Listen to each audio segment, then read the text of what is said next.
Another supposed proof often offered up by globe debaters involves alleged time and path issues with long-haul Southern Hemisphere flights. For example, the direct flight route from Sydney, Australia to Santiago, Chile takes an average of only 13 hours to reach its destination, a duration which globe earthers claim is impossible over a flat Earth.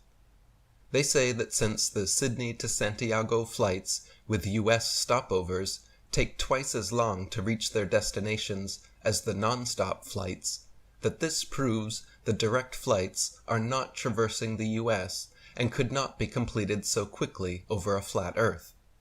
As with all globe arguments, however, this hasty conclusion does not follow from their spurious reasoning. To begin with, if Earth were truly a sphere, the shortest route for all such flights would be a straight line over Antarctica.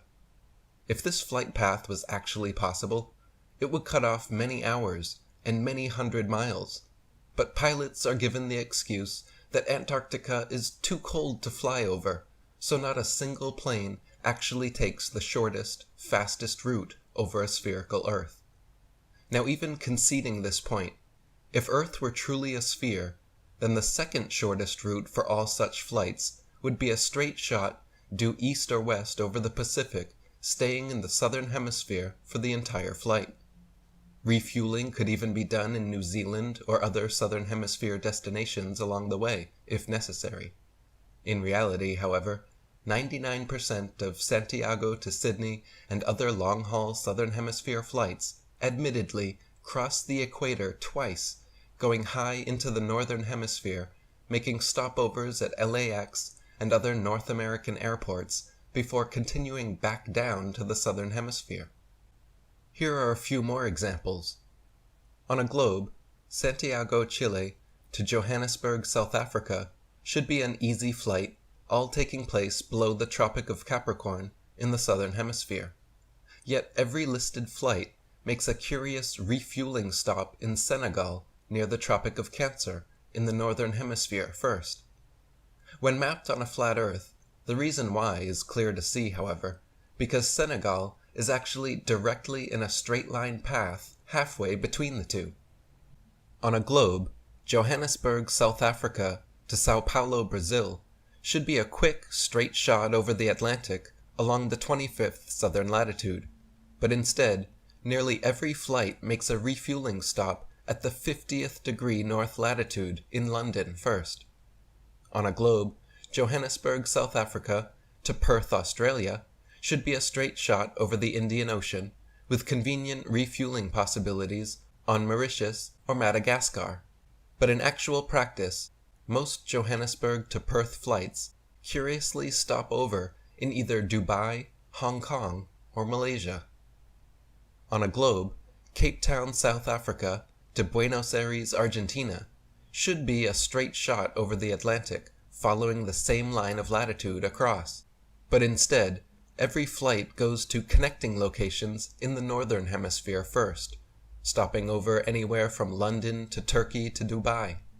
Such ridiculously wayward detours as these make no sense on the globe, but make perfect sense and form nearly straight lines when shown on a flat Earth map. As for the Sydney to Santiago direct flight, data from Google Flights cites an average duration of 13 hours and 22 minutes, with data from Google Earth citing a total distance between the two of 7,063 miles. Dividing 7,063 miles by 13.3 hours gives a necessary average flight speed of 531 miles per hour, which according to Google Search is just below the 540 mile per hour average flight speed of commercial airliners. In other words, not only are such flights easily possible over a flat Earth, but they also take exactly the amount of time expected. Some globe debaters will acknowledge this fact, but rebut with the claim that non-stop Sydney to Santiago flights follow a great circle route over the Pacific, remaining in the southern hemisphere the entire time, therefore increasing the necessary flight distance, speed, and duration. With regards to this claim, Firstly, it has yet to be proven that these flights even exist, since no unedited video footage exists online, and every time flat earthers have attempted to book the non-stop flight, it fails to go through, gets cancelled and refunded days before departure, or changes to a non-direct flight. Secondly, if they do exist, it is yet to be proven that these flights follow such a path, because again, there is no unedited video footage, flight trackers cut out over the oceans, and it is highly unlikely, considering 99% of other long-haul Southern Hemisphere flights take radical northern detours. Even conceding all of the above, however, there is still no reason that such flights would be impossible over a flat Earth. 540 miles per hour is the average commercial airline speed, but most Convairs and Boeings have the capability of traveling much faster, especially during such long-haul flights, upwards of 600 to 800 miles per hour.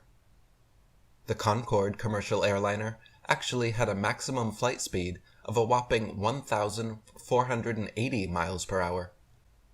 Furthermore, trade winds and jet streams exist, which pilots regularly take advantage of, that can boost airspeed up to an extra 200 miles per hour.